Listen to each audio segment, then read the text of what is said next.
আমাদের সমাজে কিছু কিছু মানুষ আছেন যারা আর্থিক দিয়ে অনেক ভালো, কিন্তু তাদের মানসিক দিয়ে তারা না অনেক ছোট।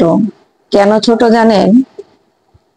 যারা আর্থিক অবস্থায় ভালো থাকে তারা গরিবদের এমন ভাবে ঠাট্টা বিদ্রুপ করে যে এই ব্যবহারটা তারা মেনে নিতে পারে না।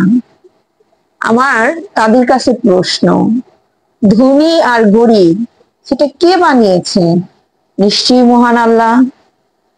আপনি নিজে ধনী হয়েছেন নিজের যোগ্যতায় নয়, আপনাকে অর্থ, ধন, সম্পদ এগুলো দান করেছে স্বয়ং আল্লাহ নিজে। আর যে গরিব সে কিন্তু বসে খায় না, সেও পরিশ্রম করে, কিন্তু তার ভাগ্যে যদি আল্লাহ ধন না রাখে, কেউ কি দিয়ে দিতে পারে?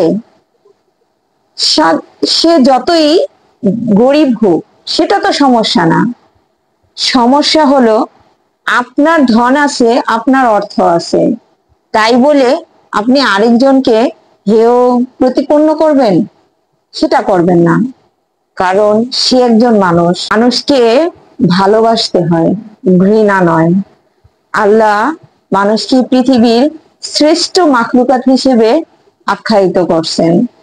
আমরা সাধারণ একটা প্রাণী যদি কষ্ট পায়, তার ব্যথায় নিজেকে কত অসহায় মনে করি, কিন্তু যাকে সৃষ্টি না করলে আল্লাহ এই পৃথিবী সৃষ্টি করতেন না। যে মানুষ সৃষ্টি না হলে এত কিছু সৃষ্টি করার কোনো প্রয়োজনই ছিল না। আল্লাহ একমাত্র শুধু এই মানুষের জন্যই এই সমস্ত সৃষ্টিরাজি সৃষ্টি করেছেন। অন্যান্য সৃষ্টি দেখলে কষ্ট লাগে, আর যাদেরকে সৃষ্টি না করলে অন্যান্য সৃষ্টি হতো না, তাকে আমরা সম্মান দিতে জানি না। এটা আমাদের কাম্য? কখনোই নয়। এমন কখনোই করবেন না। মানুষকে ভালোবাসবেন, মানুষের পাশে দাঁড়াবেন। মানুষকে শ্রদ্ধা করলে মানুষের ভিতরে আল্লাহ থাকে, আল্লাহও আপনার প্রতি সন্তুষ্ট থাকবেন। আমাদের দাদু নানুরা বলতো, শোন দাদু, মানুষকে যদি ভালোবাসিস তাহলে দেখবি কি তোর সম্মান এমনিতেই বেড়ে যাবে, আর মানুষকে ঘৃণা করলে কেউ তোকে সম্মান দিবে না, কারণ তুই নিজেও একজন মানুষ। কিন্তু আমরা সেই জিনিসগুলোই ভুলে যাই। আমাদের মানুষকে সম্মান দিতে হবে, মানুষকে ভালোবাসতে হবে। আপনি যদি একজন অসহায় মানুষের পাশে দাঁড়ান, আপনাকে আল্লাহ সম্পদ দিয়েছে, আপনি সেই সম্পদ অসহায় মানুষের কাজে ব্যবহার করেন।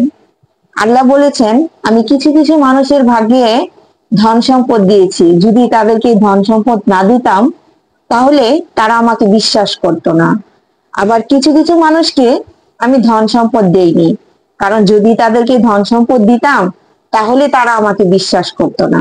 আবার আল্লাহ এটাও বলেছেন, আমি ধনীদের ধন সম্পদ দিয়েছি গরিবদের সাহায্য করার জন্য। তাহলে আপনি বলুন, সম্পত্তি কার? আপনার, আমার, না আল্লাহর দেওয়া দান?